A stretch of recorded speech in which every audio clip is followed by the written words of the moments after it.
Good morning, YouTube. Been feeling a little nostalgic lately, so today I thought I would break out one of my heirloom recipes. I'm going to show you how to make my grandmother's deviled eggs. They are probably the best thing you've ever eaten, I promise. All right, let's cook, y'all. We got a family to feed.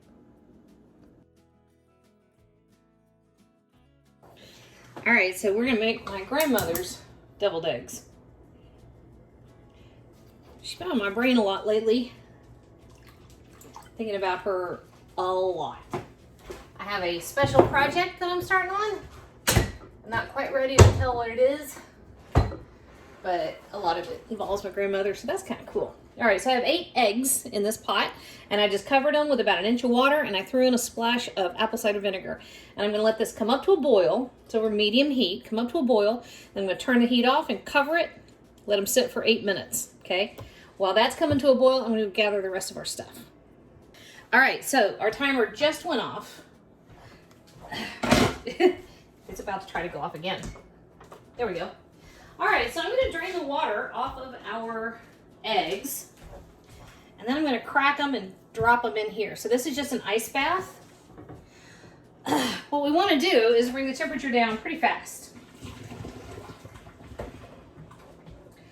Now, if you're hard boiling eggs, I've noticed every single time I read anything about hard-boiling eggs or recipes using hard-boiled eggs, every single one of them says use the freshest eggs possible. Which, okay, sure. Granny always said, and I believe her, and I have found this to be true, that if your eggs are not super fresh, they will be easier to peel. So, there's that. I've had these eggs for about a week because in my world, if Granny said it, that's the way it should be done. And that's just all there is to that. All right, so I'm just putting some ice water in here. My ice bath is actually an experiment to see if this way works better than the one that I've always used, which is simply to drain them and peel them from the fat end, because that gives you a little air pocket to work with. And theoretically, what's supposed to happen here we go, is that the ice water is supposed to work its way into, you know, we shook it a minute ago when we cracked our eggs. And the theory is that the ice water will work its way in through all of these cracks and make it easier to peel that way. So we will see. Whoops. Just throwing everything on the floor. Hang on. All right, so deviled eggs, the term deviling usually just means spicy. And so here we have about 1.5 tablespoons of prepared horseradish. That's about 2 teaspoons of Dijon mustard. It's hiding under the mayonnaise. And about 3 tablespoons of mayonnaise. I'm actually going to not put quite all the mayonnaise in there. I'm holding it in reserve just until I know for sure if I'm going to need it. And to this, we're going to add 2 teaspoons of Worcestershire sauce, 1/2 teaspoon of garlic powder, 1 teaspoon of black pepper, 1 tablespoon of hot sauce, and about 1 tablespoon of fresh dill. This is a very traditional way of doing this. And then this next part is just going to be me peeling eggs, so I don't know that there's anything worth looking at. I guess we will see. Huh. Well, I won't say it's any easier than the other way, but it's no harder. So, 6 of one, half of a dozen of the other. All right, so my goal is to get 6 perfect deviled eggs. Oh, that was kind of cool. That part did come across in one piece. But I want all of the yolks. So I'm just going to keep peeling, and I'll meet you back here when there's something more interesting than that to look at. All right, so I got my egg whites, or my eggs peeled. I have to say, not a fan of that method. I think it's just as easy to take the whole pan, put it on cold running water, peel them immediately. I ended up with 12 halves, so 6 eggs. I actually made 9 eggs, and I have the extra yolks over here. I picked the ones that were the pretty ones, some of them, that method, when they got real cold, they got real hard to peel, and they ended up pitted and gouged, right? So I stuck those over there. We'll eat those just plain. All right, so here's all the yolks right here. One thing I will say, you notice none of them are sulfury green. They don't have that green ring. That's from not overcooking. Don't overcook your eggs. All right. Now, I'm going to do something.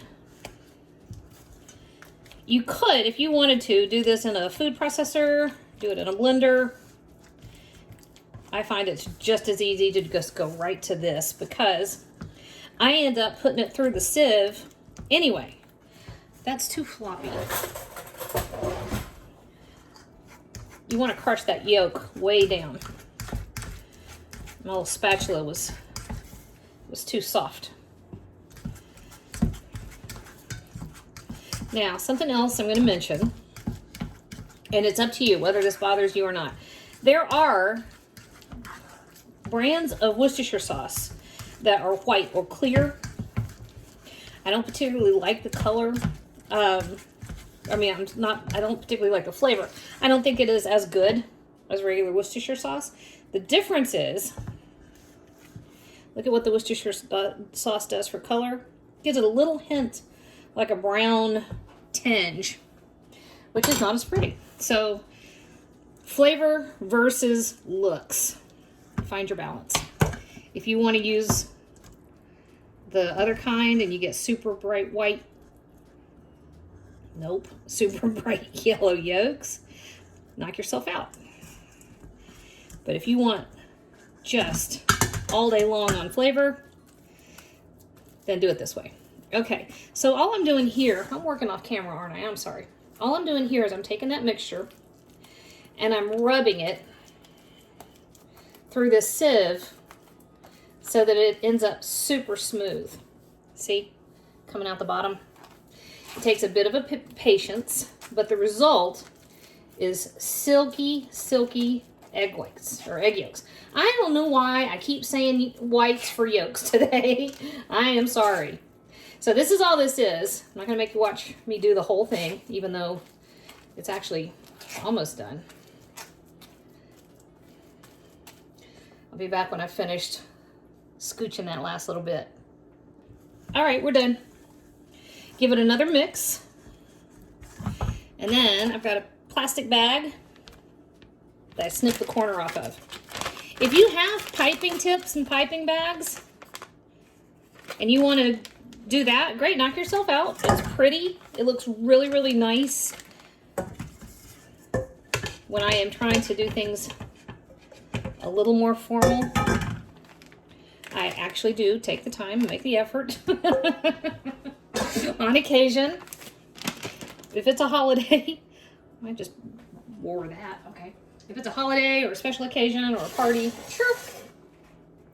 But I know that Ricky will be here shortly, which means these will last about 5 seconds. He couldn't care less how fluted or not fluted my star tip is. So I don't bother using the tip. So all you do at this point, just like that. And you're going to fill all your eggs. And one of the reasons why we had more yolks than whites is even though you're adding ingredients to it, you never seem to have quite enough unless you have a few extra yolks. And you want your eggs to be generously filled. Just like that. So just keep going until you're done. Ricky, when I was doing this when he was little, he used to take this and turn it up like it was a frosting bag. I've never known a kid to be deviled egg crazy like that one. It's so good. All right, last thing. A little paprika. Plain old grocery store paprika. Doesn't do a living thing for the flavor, but it's pretty. And it's what Granny did. All right? Now, here's my ugly egg. And the last bit of filling can scooch out of that bag.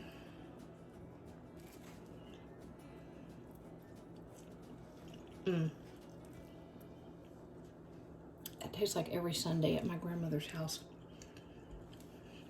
That's what you want.